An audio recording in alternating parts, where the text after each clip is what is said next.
अस्सलाम वालेकुम। Pakistan television service की जानिब से तारिक अजीज आपसे मुखातिब है। ख़वातीन हज़रात, आज जुमेरात है और नवंबर की 26 तारीख। आज का यादगार दिन पाकिस्तान में टेलीविजन के हवाले से एक तारीख साज दिन है। व्यूअर्स, मरहूम तारिक अजीज की औलाद ना होने की वजह से जायदाद का हकदार कौन होगा?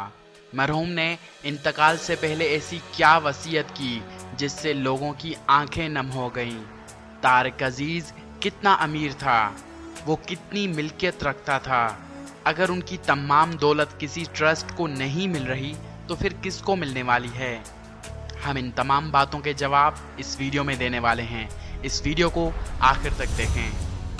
पाकिस्तान के मकबूल तरीन नीलाम घर के मेज़बान तारिक अजीज जहाने फ़ानी से कूच कर गए। 17 जून 2020 को उनकी तबीयत खराब होने पर उनको हस्पताल मुंतकिल किया गया था, जहां वो अपनी जान की बाजी हार गए। तफसीलात के मुताबिक तारिक अजीज की कोई औलाद नहीं थी, जिसके बायस 2 साल कबल ही उन्होंने अपनी तमाम जायदाद और दौलत रियासत पाकिस्तान के नाम कर दी थी, जिसका ऐलान उन्होंने सोशल मीडिया पर अपने एक पैगाम के जरिए किया था।